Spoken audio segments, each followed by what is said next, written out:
Oh, hey there. I'm just doing some unfinished business, but the kind that you would do with a pencil and calculator is not the kind of unfinished business that we saw on today's episode of Star Wars The Clone Wars. I'm John Barry, and today we'll be reviewing Star Wars The Clone Wars Season 7, Episode 4, Unfinished Business. So you may be wondering then, what is that unfinished business? I would say that there's a few different unfinished businesses. You have the unfinished business of the Republic battle, and Separatist battle, but the battle of Anaxar. That is an unfinished battle that the Republic needs to complete. You have the unfinished business of Echo himself, coming to terms with everything that he has gone through and finding his place. And also the unfinished business of the Clone Wars itself, and not the war, the series. Okay, maybe that one is a bit of a stretch, but you know what I mean. Hashtag Clone Wars saved. But anyhow, let's actually talk about the episode itself. As I said, there's the A plot and the B plot. The plot with Echo the Bad Batch, that's the main plot. While the B plot is the stuff with Mace Windu and Obi-Wan Kenobi. But we're actually going to start with that one because it's simple.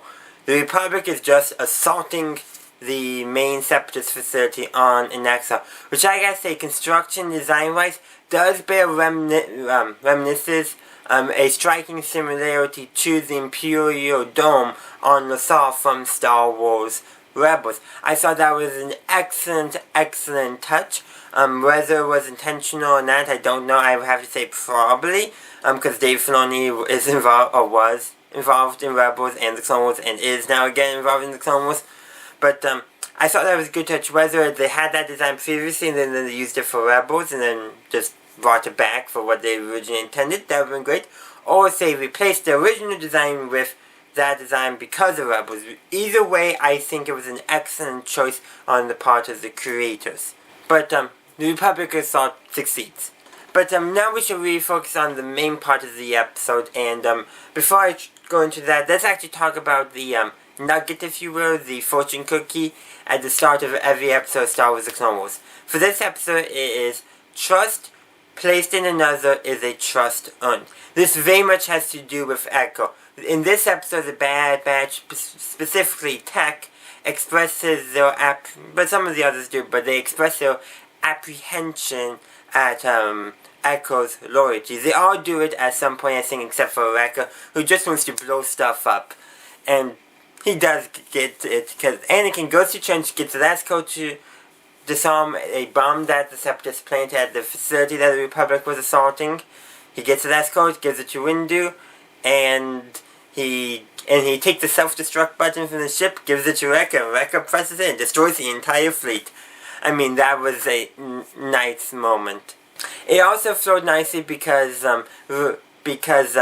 references were made in sense to the Bad Batch being over the top, very much that type of character, which I think is excellent for them as this crazy unit of clones.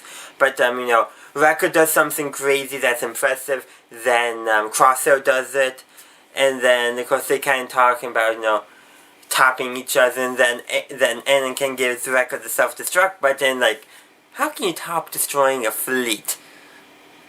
Actually, let's not talk about well, Tolkien figures out how to do it, so does Krennic. But anyhow, getting back to the actual message of trust placed in another is a trust earned. It's about trust in Echo. Pretty much, Rex never doubts Echo, or if he does, he hides it even from himself. He places his trust in Echo that Echo's plan to defeat the Separatists will succeed, and that Echo is not going to betray them. The Bad Batch has that in the back of their head.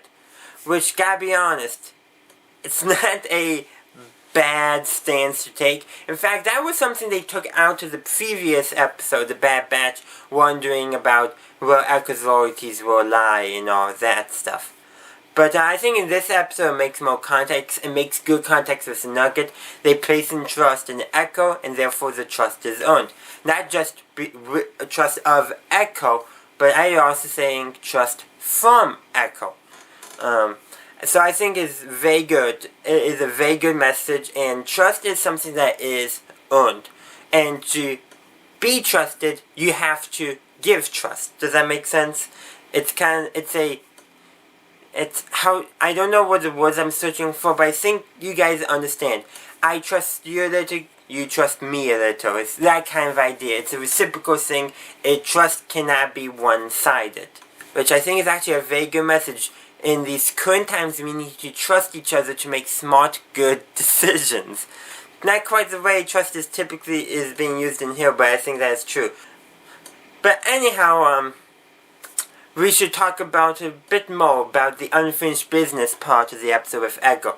So at the end of the episode, at the end of the previous episode, we ended on this very ominous shot of Echo standing alone.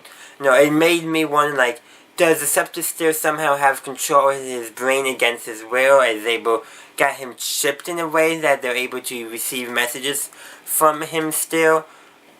Even the thought, I never expressed it because I didn't want to believe it, but could Echo betray them for the separatists, like, of his own will? It's like, all those things had crossed my head, and that ominous shot really does cement it. It's also like, how is Echo feeling in that moment? Like, does he feel like he belongs and all that? Like, is he feeling lonely? And I think definitely that's the case based off this episode, that Echo himself is feeling isolated.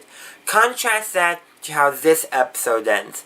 It ends with Echo standing with the Bad Batch, all rendering a salute to Captain Rex, which is actually a very good end for the Bad Batch story arc too, where, they don't normally interact with Rex and all that, but through this one mission, they've earned the trust of Captain Rex, this one Reg, who I just gotta say, for a Reg, Rex is not very regular. I don't know if this theory is true, but I have the theory that Captain Rex's inhibitor chip never worked, meaning he was he is making his own decisions all the time, and that even though he does remove the inhibitor chip by the time of the Rebels, I don't think the chip would, even if he got the order, he would have, with the chip, he wouldn't have been forced to comply. I just have that feeling, because he seems like the most rounded of the clones, if that makes sense. And there's just I did a whole video on this, so go check it out, but that's just a theory I have, and I think he actually would fit in decently with the Bad Batch. And that actually does make me wonder if he contacts the Bad Batch at some point behind the scenes and has them to help him investigate, the chips, because, and how maybe that's how he gets his removed. I think that would be an excellent story to tell. I don't think they're going to be doing that in the Clone Wars, but just something behind the scenes that they maybe allude to every now and then would be nice. But that's just wild speculation on my part. But really, we need to focus on Echo and how the ending contrasts with the previous ending and shows that he's now find a place to belong. Because the Bad Batch offer Echo a place in their squad if he ever wants it, and then Rex tells Echo shortly afterwards that comforting him a little bit, also being just a good friend, that if you need to go with them to find belonging, do so. I won't stop you. And of course, Echo does. Now I think Rex was expecting Echo to take some time to think on it. I also would have liked him to say something like, okay, but first let's have a good meal before you go. Just one last good time as friends.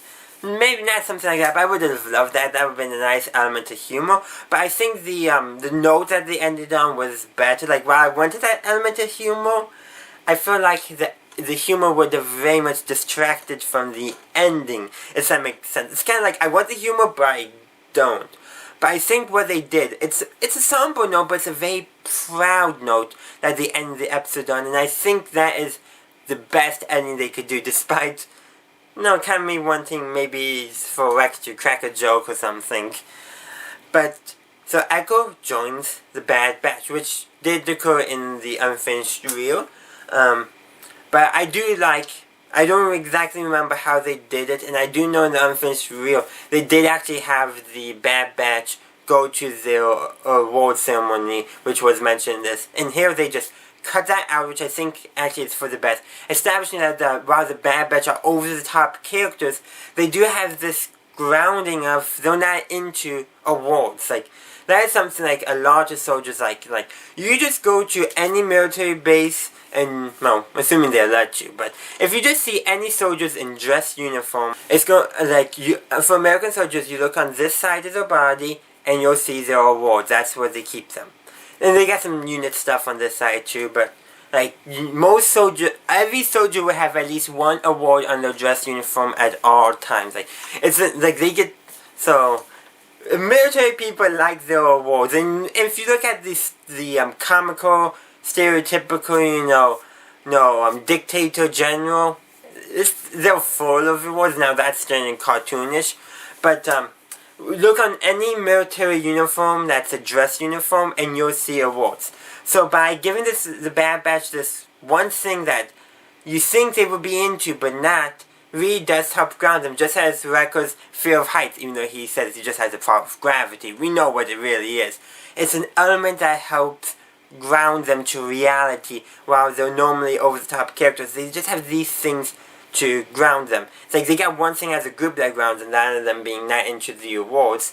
And probably the most over the top of them, Wrecker has another thing that grounds him, his fear of heights. And of course, Echo is now a part of them. Now, I don't think he'll ever be as over the top as them, but it's a place he can feel like he belongs, because now he's so different than his brothers. And I still also wonder, does he somehow, as a result of the Techno-Union experiments on him and hooking up into a computer and all that jazz, if Echo has a little more knowledge about Order 66 and the chips than he originally did, and that's weighing on him, I do think that is a possibility. That could tie in nicely to Rex getting his inhibitor chip removed, even though I still think he doesn't need it removed at all. But I gotta say, Echo has gone a long way since that shiny back on the Rishi Moon and that cadet back on Kamino. I just gotta say, we've seen his full journey as of right now. We have already seen him for Rex and, not Rex, but Fives and Heavy. And yeah, Domino Squad, probably one of the best known squads in the Clone Wars. And and I gotta say, this is probably the last we see of Domino Squad for right now in the Clone Wars. Like, even the Clone Wars show, I don't think we're going to see them again, unless somehow, Rex contacts them at a later point. But, yeah, the Bad Batch arc is complete. Now we just got Ahsoka's walkabout and the Siege of Mandalore all to await for. So I can't wait. I am very excited. We know Rex is going to be involved in Siege of Mandalore. I would love some more references to the Bad Batch and maybe the chips. I think that would be nice. But we just gotta wait and see. But in the meantime, thank you for watching. I really do appreciate it. So thank you for watching my review of Star Wars The Clone Wars Season 7, Episode 4, Unfinished Business. If you enjoyed it, please make sure you give it a like. And comment down below, what did you think of the episode? What did you think of the Bad Batch arc as a whole? And what are your hopes for the upcoming episodes as well? Let me know in the comments down below. Also, if you want to continue the conversation off of YouTube, well, there's of course my Discord server. It's a wonderful place to hang out, chat Star Wars. We can also chat other things too, like Harry Potter, Star Trek. Hey, I even have a politics chat if you're into that. But yeah, there's so much to check out in the description down below. Of course, as I said, my Discord, great place. But there's also my Twitter and Facebook if you'd like to check those out. I would encourage you to give a like and a follow there and such. It really does help out a little bit, but also it's a great place just to engage and communicate. And I find those places actually better than the YouTube comment section, honestly. But still leave a comment down below because the algorithm likes engagement. Anything else I need to add? Actually, yes there is. Yes there is. Consider supporting me on Patreon. You can also just follow my page there and you get all the public posts. None of the Patreon only stuff, but you can get public posts there too. So just thought I saw that out there. A neat little thing about Patreon I've discovered. And that's really it. Besides, consider checking out the video or the playlist on screen now, and subscribing to my channel for future content. And as always, have a good day, a good night, wherever you are. May the force be with you, always.